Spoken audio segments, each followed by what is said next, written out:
we are going to talk about to-do list. Now, to-do list is the pillar of time management. Without this, nobody can manage time. Number one, that is time allocation. You have to see how much time you have available. Next, you have to make priority list, and you have to know exactly which is the most important task. I have 10 tasks, which is the most important one, which is the next. Then it's simple. You pick out your Google Calendar or your physical calendar. Then you say, okay, I'm going to do this over here, then this over here, then this over here. Now, the concept that I want to discuss over here is the concept of carryover. Now, no plan is perfect, and no matter what you do, you're never going to be 100% efficient. So, let us say, even though you thought that you would be able to do 3 tasks in the 5 hours that you had, you were able to do only 2. So, carry over that task to the next day. And this happens to a lot of people who are not that meticulous with their time management, that they wanted to do something, they could not, and then they just forgot about it. And then, like 5 days later, they found out that they have crossed the deadline. So don't do that. Carry it over to the next day's to-do list. And the next point I wanted to discuss that a lot of people don't understand, if you are not able to do a task over here, and let us say 2 tasks could not be done, which was in the to-do list of today, then those 2 tasks will be the topmost priority the next day. This is something that you have to understand. And let us say that you speaking for 20 minutes today, working towards improving your communication skill, was the last priority. Let us say I'm okay with that. That was your last priority today because there were more important things to be done. Maybe you were trying to find out a cure for cancer. That is definitely more important. But now that you have found the cure, the last in your list that was speaking 20 minutes in front of mirror that you could not do has to be now carried over to the next day, and now that's the top priority. That's something you do first, or just forget about writing that because you're never going to do that. Then you're going to carry it next day and the next day, and then fuck that, man. I'm not going to do that ever. So either place that as the top priority next day, or it is just not a priority. It's just something that you do to feel better about yourself, which is ultimately now making you feel worse about yourself because you now know you're never going to do it. So just remember that whatever task is the last priority today, which I could not do, has to be the first priority the next day. Understood? All right, very good. That's it. That's all I wanted to discuss about to-do list. Now next, scheduling. When it comes to scheduling, there's an old saying, straight out of some self-help book, most likely, that says, eat the frog first.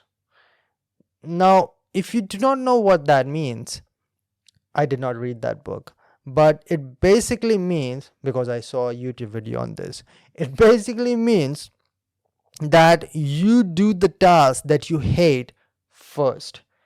And what I say is that don't eat the frog first ever, because the way I saw the life should be proceeding, or how your career should be proceeding, you should be doing the thing that you love and in the direction you want your life to be going first. That is what I tell all the people who are preparing for competitive examination along with job. Hey man, you are having a job that is sustenance.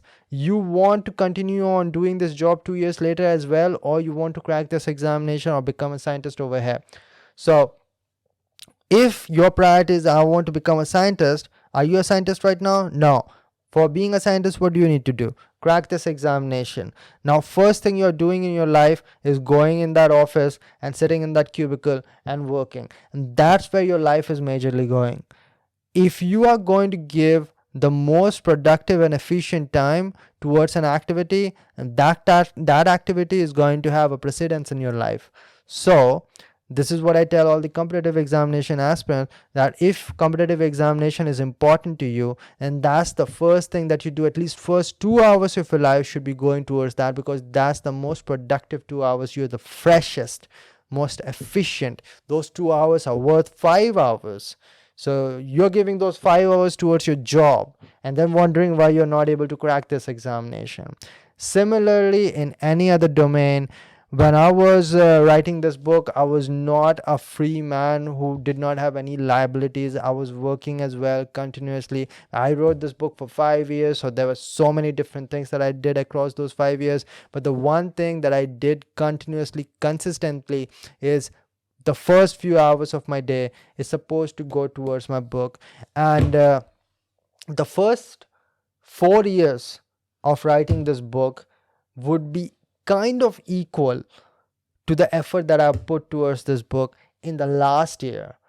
And in those last years, that is the just year that is behind my back, I would wake up every morning. The first thing I would do is not start writing this book because I believe in physical fitness. So the first thing I'll do is go to the gym, feel good, go to the gym, work out for 1 hour, 40 minutes, whatever it is, then go to a cafe, get a coffee, and start working on this book for 3, 4, 5 hours straight up, depending on the day it is.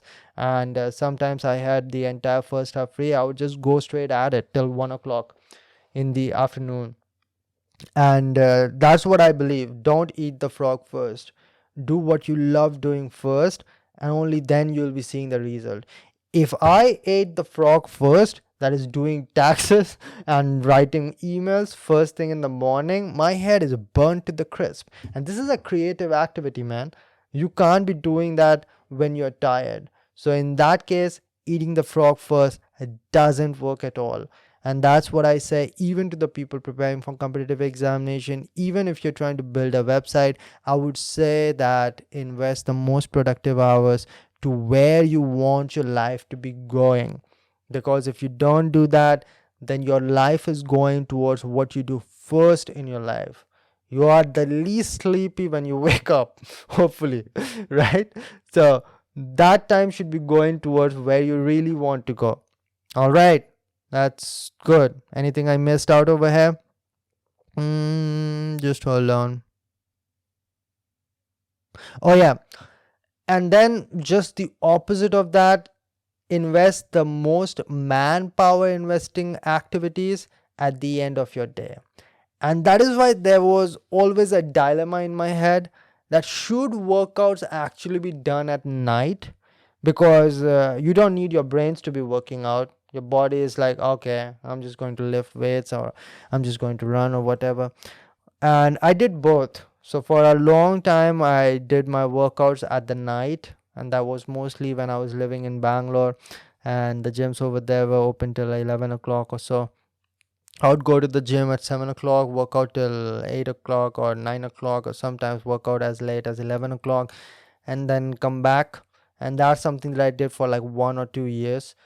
And then ultimately in the last year I started working out early in the morning, like 6:30 I'll be in the gym, 7:30 I'll be done with the gym, go out and start writing. And with my experience, what I found out is that is the most effective way of doing your workouts. Do it in the morning, and when you do it in the morning, you feel like I did not even work out. Because you will start feeling like, oh, that part I even forgot about that. And that's what most people don't do. They think, oh, workout, I have to invest 1 hour of my time, and they have it in their head all the time. And when you just eliminate that in the morning itself, like, oh, I do not have to do that. So it's almost like I'm having equal amount of time as everyone else. Only difference is that I worked out, and I'm fit now, and I'm healthy now. And that's something that I think it is better for you to incorporate in your life, rather than keeping it in your head that, oh, I have to work out 1 hour after all of this. And I don't know exact pinpoint answer to why or how, but I can say that I've used both, and working out early in the morning has given me much more benefit physically and mentally. And this is just by experience, but also is much more difficult to wake up early in the morning and start working out. But also, just like everything else, everything comes with a cost, right? So are you ready to pay the cost? Tell me. All right, now, yeah, that's about it. And in a similar manner, the most manpower involving, like for example, copying an assignment, or doing just typing stuff, or just replying to email, that does not require that much creativity or intellect. just pile it down at the end of the day. So sometimes just putting as a priority will not be that the best thing to do. Sometimes if it is like a quick activity, a bunch of quick activities, will be done in this much amount of time, like 1 hour, these small activities can be done. And make sure that there's a 1 hour allocated at 9 p.m. and you do all those manpower including activities at the end of the day. That's about it.